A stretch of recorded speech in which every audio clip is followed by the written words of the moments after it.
There are some people who now argue that you cannot teach American history without teaching about Pauli Murray. Pauli was a writer, a lawyer, a priest, a poet. Pauli was a feisty woman. My name is Pauli Murray. My whole history has been a struggle in a society dominated by the ideas that blacks were inferior to whites and women were inferior to men. Pauli was way ahead of the times. I chose for my senior paper, should Plessy versus Ferguson be overruled? My little argument went to the Supreme Court. Y'all see all of the different folks that are in this room? That is made possible by Pauli Murray. If you rip away everything, oppression is the business of not respecting one's personhood.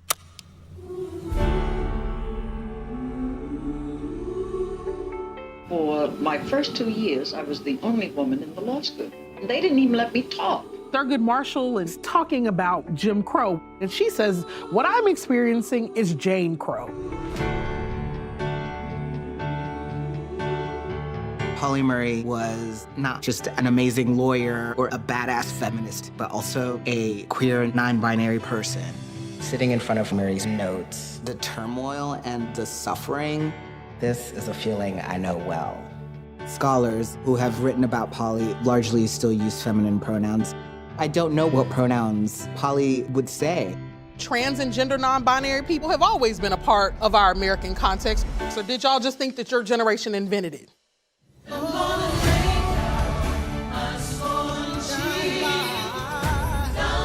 But if this country is to survive, we must live together in harmony. Pauli may not have realized they would be a beacon for so many folks. Pauli's time had not come. We have to work for a world in which it does come. If you say I can't, I'll show you I can, even if I die trying.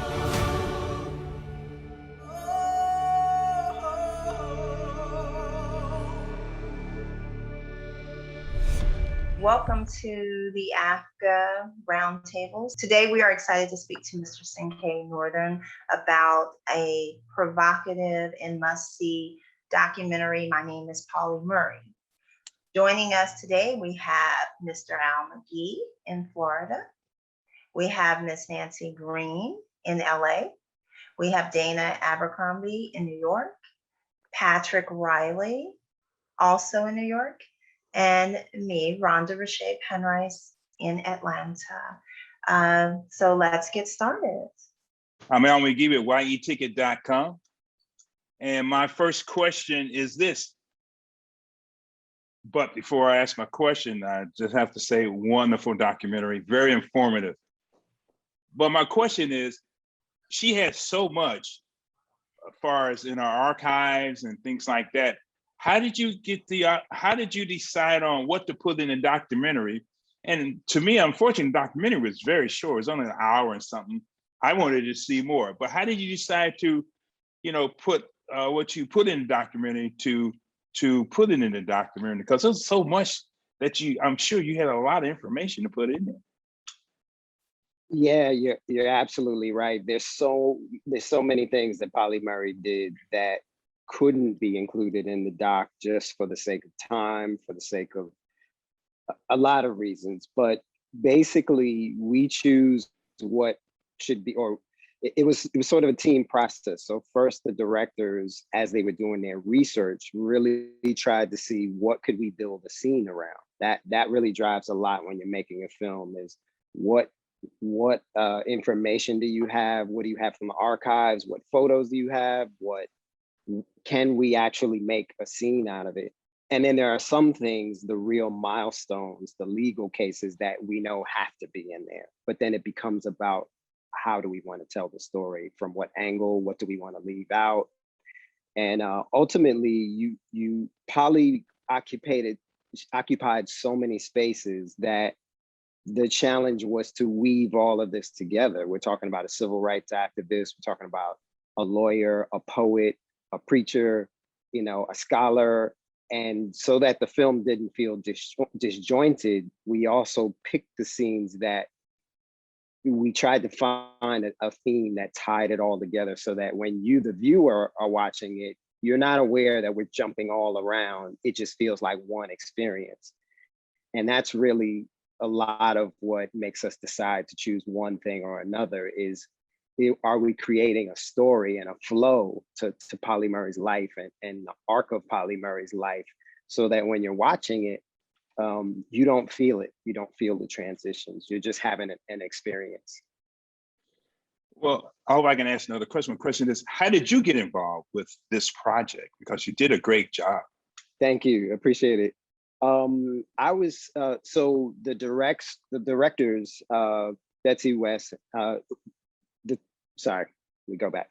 The directors reached out to me, and the producers reached out to me to basically just to interview for it. And I had never heard of Pauli Murray. So they told me a little bit about it, and I come from an art background. I was a painter. I've been in doc film for almost 20 years, but I'm also an artist, a visual artist. And so each of them came to me, the two directors and the producer each came to me and said, we have this film, there's a lot of audio, because Pauli Murray recorded a lot of the stories about Murray's life were recorded because Pauli had a blind friend, and Pauli was writing an autobiography, and they wanted the blind friend to experience it. So they recorded the autobiography. So we had all this audio. And so they came to me as an editor when I was still being considered and said, we have all this audio, but very few images of these stories that are being told. We're not sure how to even make this a film. And as an artist, I thought to myself, that sounds like fun. Like to actually create a visual language, like I have audio and I can just find ways for the person to experience what Pauli Murray was going through, as opposed to just looking at pictures of Pauli, looking at pictures of Pauli doing this. So I actually got excited about it. And I learned only very recently in an interview like this, that was why they hired me, because the thing that they all thought was a problem, I seem to be getting excited about. So they were like, I think he might be the right editor, for us. And it proved to be really kind of one of the more satisfying projects I've worked on, because I had a lot of creative freedom in bringing the visuals and creating a POV really for Pauli. Wow. You did a great job. Thank you very much. Thank you. Hi, Nancy Green with Film Critique. And again, this was a really, really good documentary. I enjoyed it. And I found it very sad that she had to go to so many different medical professionals to try to find out, if she had a certain condition and whatnot, and just that she had to have her life so hidden. So I wanted to know, like later in life, when people knew that she was in a relationship with another woman, did people sort of start to accept her a bit more? Was she able to talk about that publicly? And also, is that something that's included in her autobiography now that that was mentioned? Right. Pauli never spoke about it. Pauli, not openly, never spoke about it in writing, other than letters to doctors, but never spoke about anything about, her personal life or the gender orientation. But I think during that time, most people knew, like the students that Pauli had that went home and saw Pauli's relationship with what really was Pauli's spouse, for all intents and purposes. But in the film, Pauli always calls Rini a friend. And I think that was the language that was allowed. It was a kind of, I think it's not much different than now where people know, but it was a kind of don't ask, don't tell situation where no one talked about it, but everyone knew. So I think most people experienced Pauli Murray as a lesbian. That was about as much as they could handle at that time. And even that wasn't openly spoken about.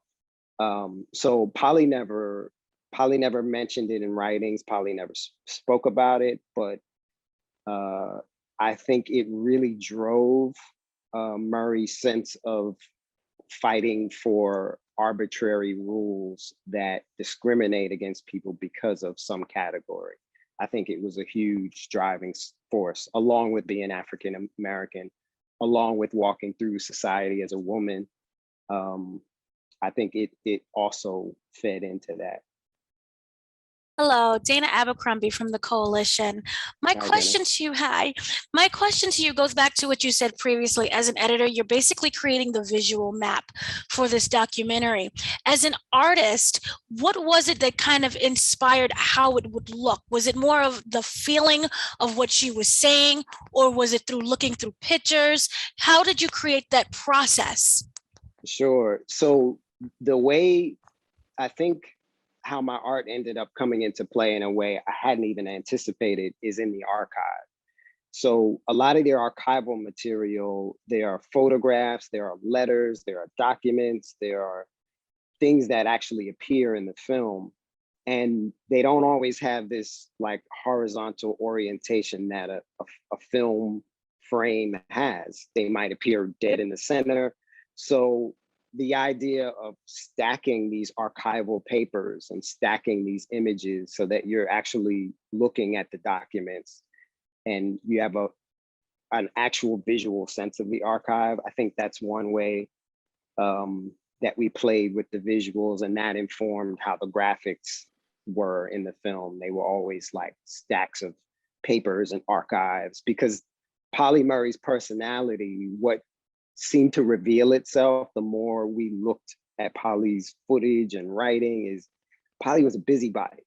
And so I think if you were to think Martin Luther King, you might see Martin Luther King at a podium, you might see him marching, you might see signs. Pauli Murray's activism looked like this, was typing with stacks of papers. That was Pauli's weapon, and that was Pauli's, I think, words really were Pauli's biggest weapon. And so giving people the experience of all these papers without it being boring, because that's my job as an editor, is keep everybody awake as we go through all of this information and make it experiential. So I think having those archives and actually putting them in the film, not just for information's sake, but in a graphic way that was interesting. I think that language kind of came out of the fact that she was sharing her archive with us in the first place. Thank you so much. Sure. Hi, I'm Patrick Riley, host of Inspired with Patrick L. Riley, digital show on Crew TV, which is a digital channel for the civically re-engaged women. So this is a story I know this audience will appreciate vividly and just to depths and to heights. We keep talking about these assets. It's almost as if Pauli was one of the producers, because she really did in absolutely archiving everything, put language on things that preceded, public knowledge, including if just letters with her mental health professionals that worked with her during that time. So she did put some language on her inner conflict. I'm interested in knowing, as the numbers of assets went, and in terms of whoever your screeners were or your APs were, what was the thing that came out of all of the gems that just sort of said, wow, we can build a scene out of this? Because I think, to find the letters between she and her partner, for example, that, no, she never said anything about her orientation, but whoa, those letters spoke volumes. Right. What were some of the things that gave you kind of goosebumps? Because she was speaking from the grave in many instances. Well, you almost just answered the question, because that is the first example that popped into my head, is the letters with Rini. So I don't know, and hopefully people don't notice or experience this, but there are no pictures of Pauli Murray and Rini in the same photo. There are none. There are 3 pictures of Rini, period, that we were able to get. So the challenge was, how do we make the case this is the love of Pauli Murray's life, and there's not even a formal picture of them together? How do we show the affection? And so those letters were that was a challenge for a while. So those letters I don't know who it was that discovered the letters. I don't know who's, I'm not sure. But I when we got our hands on those letters and decided to make a love scene between two people by them going back and forth. And it's the little things like their pet names for each other. Hey, Linus, what are you doing? Hey, like that's the kind of thing that show a deep connection. Ironically, it's not an expert describing, well, Pauli Murray and Rini were very, I mean, you can have the experts say that, but you can do it so much quicker when you just are able to see how people communicate with each other. So that was definitely one of those gems. Another gem we found was when Pauli Murray rides the rails, we found that one picture of Pauli Murray climbing up a train. And that we built the entire, that is the only image in that scene of Pauli Murray, but you don't feel it because the idea was to show Pauli Murray, but then after that, show what Pauli Murray saw so that you feel like you are Pauli Murray on the train. So we don't have to always just show the subject. We can show, well, what did the subject see? So we see the train, we see other, you know, young people jumping up and down. We show the environment that Pauli Murray was in. And then that makes you feel, it takes a step beyond seeing Pauli Murray. It's like you're experiencing Pauli's view, you know, point of view. So that was another gem. Brilliant, brilliant work. I'm a producer often of high profile and high volume material, including Oprah's Legends Ball. So I could only imagine certain moments where it was like you were cracking the code and, yep. and she gave you the material to be able to crack the code. Great job. Thank you. Hey, it's Rhonda again. Rhonda. I'm curious about the footage in Africa, in Ghana. Can you speak on that? The footage, meaning the images of Pauli Murray? Or? Yes, the images of her, and also, you know, showing that she's a global person. Like for me, I am familiar with her, but I was not familiar with that aspect of her work. Right. It was a really brief chapter, but I think it was important. I think this is one of those examples of like what to include and not to include.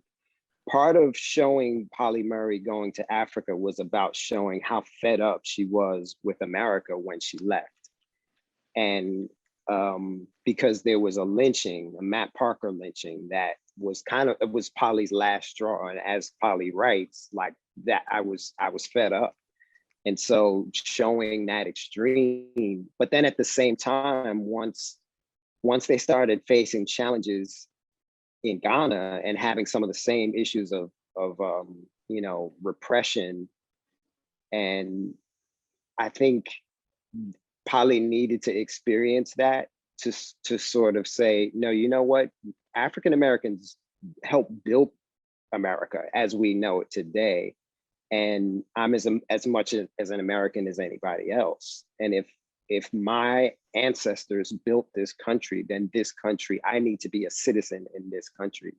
And it sort of made her decide to come back and fight for what, you know, for what she had essentially left. And I think that was a key moment in Pauli's life, but it also showed that Murray's ideas went beyond the local, you know, these ideas of freedom and equality and not discriminating just on the basis of a category you create. These ideas are global. And so it wasn't surprising to see that Pauli would take those ideas other places, or, you know, leave the place of birth, leave Murray's place of birth to sort of live out those ideals. And she found that that they were needed in other parts of the world as well. Exactly. Yeah. Thank you. Hey, this is Al McGee with YUticket.com again. First of all, I want to congratulate you. You worked on the one and only Dick Gregory also. That's another great documentary you worked on. Thank you. My question about Pauli Murray is this. I don't know she wrote to President Roosevelt, and then she became a friend with Eleanor Roosevelt. Can you talk about that? Sure. And this is one of those stories where it's the relationship with Eleanor had been ongoing. There were a lot of little tiny chapters that we didn't have time to include in the film. But initially, Pauli Murray went to a work camp during the Depression, and Eleanor visited that work camp. And that was the first kind of brief time that they met. And then when there were other times. So by the time Murray reached out to Eleanor, you know, she knew who Pauli Murray was. But that relationship, it's interesting because it was an example of two people who had a lot of conflict, but somehow never gave up on the relationship, which I think there's a lot there to be learned. Murray didn't pull any punches, you know, in educating the First Lady on what it really felt like. You know, these issues that were so political or politicized, Pauli Murray let Mrs. Roosevelt know how it felt to be a Black person and didn't pull any punches. And I think to some extent, the First Lady was open enough to at least hear it, you know, and didn't always act quickly on it, couldn't always have the empathy, but their relationship went through a lot of ups and downs, but it never went, they always maintained it. And ultimately, Eleanor gave her a big opportunity to work, to have a place in the women's rights movement. So yeah, it's a little known relationship. There's a book about it that's specifically about Eleanor and Pauli Murray's relationship. Oh, but, really? Yeah. It's I should know this because we interviewed the author, but it's escaping me now. If it comes to me, but there's a book specifically about Firebrand and the First Lady. It's called Firebrand and the First Lady. And that's because Eleanor refers to Pauli Murray as a firebrand. Wow, that's great. And again, this is a documentary that many people need to see. And I want to thank you so much for coming here with us here at the African American Film Critics Association. I really appreciate it. Thank you very much. No, it's a pleasure to be here. Thank you. Hi, Nancy Green again. And I wanted to know, how did you decide on the mood of the film? Because I was actually kind of expecting it to be very somber, and it was really upbeat. And so I was wondering about how you decided to do that. Yeah, you know, it was a balance of going back and forth, because I think that sometimes if you really admire someone, you can show a lot of their victories and not enough of their challenges. And I always pushed a little bit more to show Pauli's challenges, because that's what someone can connect to when they're watching the film. You can Wikipedia anyone to see what they did, but you go to a movie to have an experience, and you want to feel that outrage, you want to feel the ups and downs. And I think the challenges give Pauli Murray's victories a lot more. There's a lot more emotion when you see the challenges and what Pauli had to fight to get to the victories, the legal victories. That said, I didn't want a film that, I didn't want the tone of the film. I wanted there to be surprise in it, and the feeling that you were going from one thing to another, and that it was exciting, because that's what pulls you through a film. And that's sort of, as an editor, you're always thinking of ways to surprise people. So and by switching things up, kind of like a car alarm does. So if you're on one thing, then you want to switch to another. That's a sort of strategy and a technique to keep people engaged. With Pauli Murray's stories, Pauli's life is so engaging. It wasn't difficult as far as the stories were told, but I think the tone of the stories, being sometimes somber, sometimes tragic, sometimes funny, sometimes victorious, gives you a more complete sense of Pauli's experience and Pauli's life, or any anyone's experience for that matter. So I think the different tones, sometimes being upbeat, even in the middle of what is like horrible injustice at times. You know, if you really connect to how much Pauli had to repress who they were, it's tragic at times. But I think it, you know, going through that with some victory and some upbeat moments gives you a more complete picture than if it were all one thing. You'd start to desensitize after a while if it were just a one note. Thank you. And that, yeah, that was something that I really, really enjoyed about the movie, because afterwards I was like, wow, you know, I can't believe that she was so like unheard of given everything that she did. So, yeah, very much. I had the same reaction when I started working on the film. Thank you. Dana Abercrombie from the Coalition again. My question is about, you described earlier that this was basically a creative playground. What was it though about this documentary, not that you found so fascinating, but what was the one piece that you think that you will carry with you forever, basically? Well, that comes from Pauli Murray as a person. And what is so amazing about Murray is very few of us, when we see an injustice or we see something that's wrong or we feel we can't fully be who we are, most of us try to find some place in society to just really just fit in. Pauli Murray never just fit in. When Murray knew they were right about something or right about who they were, they just waited for history to catch up. You know, like, for example, there was a time when segregation was obvious, like separate but equal was just a fact of life. And so the NAACP and every Negro leader at that time was trying to figure out how to make that separate but equal truly equal. So, you know, okay, Black people have to be separate from white people, but let's let Black life, you know, the realities of Black life to be on the same level. But Pauli said it shouldn't be separate. The fact that it's separate is dehumanizing in this country.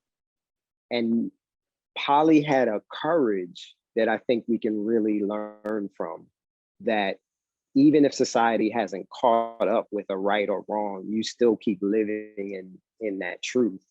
And Pauli Murray, just like, there's so many examples of Pauli Murray living in their truth in so many ways. You know, even though they never really were able to come out regarding their gender identity and being non-binary when there was no language for it, Pauli still lived that reality. Pauli still presented as male at times. Pauli had a relationship with Rini, you know. So I really take away, the biggest takeaway I have is just Pauli's courage to sort of be who they were, whether society had caught up or not.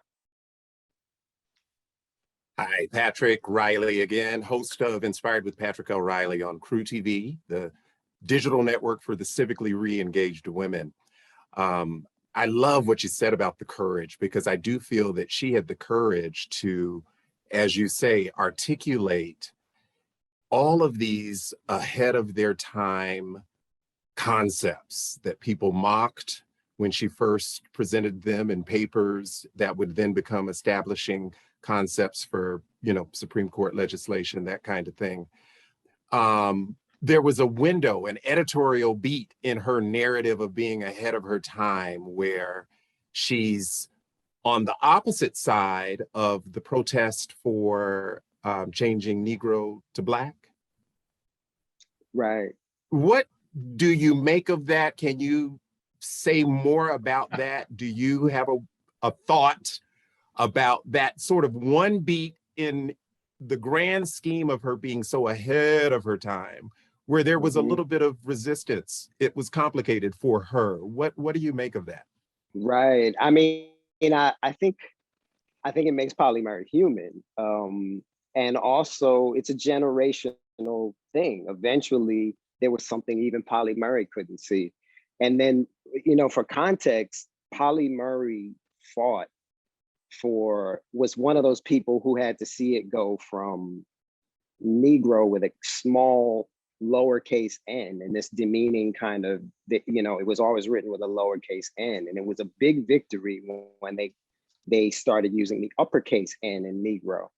And Negro, the people who Pauli admired the most, Langston Hughes and James Baldwin, all these people were Negroes. They were proudly Negroes. And so I think it was a generational thing where Pauli wasn't ready to let that glory go for this word she didn't even understand. Black, what does that mean? So it shows that something we take for granted now, Black, African American, all kinds of words to describe the diaspora, that when they transition, it really is a transition.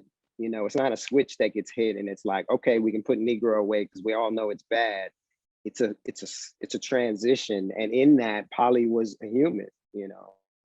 So I think it's I think it's funny. I love it. I absolutely love it, and I think it really points out that as evolved with the language as she was, there were those spaces, as you say, where there was even a ceiling for her comprehension. The reality that there was no they. As I still say she, because she said she, but the truth is, now that the expanse has taken place, she is they. And I just think it's just, it's just amazing that she is on all sides of that complexity. We are not a monolith, right? Exactly. Wow. Hi, Rhonda again. Thank you, Patrick. That was a great question. Can we talk about her religious transformation? I thought that was very intriguing. Yeah, it's funny. I've always suspected, I don't know, but I've always suspected that twist is a twist for everyone but Pauli Murray. Because I think Pauli Murray, one, was always very religious, bonded with Renee, their life partner, over being Episcopalian, and was always deeply religious. And I think for Pauli Murray, it was when Renee died, it seemed to transition from the writing. It seemed to be a transition for Pauli from going from these broad legal battles that affect many people to having a more intimate impact on people's lives. And so Pauli wanted to literally have more one-on-one experiences where, they could help people. And even Murray's, according to, a family member, even Murray's personality changed. Pauli Murray was very dogmatic, very a talker, a doer, and sort of softened a bit and became, I think, a bit more nurturing. Maybe even, we do this sometimes when we lose a person close to us. Sometimes we take on their personality traits because they're not there. And so there's almost a part of us filling in. And I wonder if, I don't know this, but I wonder if Renee was the nurturer and maybe that evolved out of Pauli in a bigger way after Renee's death. These are all, things that we can't really know for sure, but we do know the transition to wanting to have that one-on-one experience and way of helping people happen not long after Renee's death. So I think it was just a way of helping people in a new way. And Murray saw that, doing that through the church. And because Pauli is Pauli, became the first woman Episcopalian minister, because I don't think Murray ever had a sense, well, I shouldn't go there because I'm not supposed to. They just went, so they probably broke another barrier in becoming a minister. And I'd be remiss to let you go without talking about her tenure battle. You know, us having seen Nicole Hannah-Jones have a sort of, not exactly similar, but I thought that was very interesting as well. Yeah, I think, you know, sometimes people, frankly, a lot less brilliant, are in a position to sort of assess the value of someone. And so I think just the standard they were trying to measure Pauli Murray by needed an update. And they weren't really taking into account that Pauli Murray was a thought leader and a visionary thinker, and that these ideas that Pauli came up with literally have shaped, you know, our legal system. So yeah, I don't know a lot about why they were choosing to not give Murray tenure, other than, you know, just sort of the standard reasoning. But I think there was probably a limitation in their ability to conceptualize what she could do. Well, thank you so much. Thank you for joining us, the African American Film Critics Association, which is the largest body of Black film critics in the world. We have enjoyed our conversation with Cinque Northern. We encourage you all to check out My Name is Pauli Murray, which will play in theaters limitedly, and also be on Amazon Prime Video. Thank you again. Until the next time, this is AAFCA Roundtables. Thank you very much.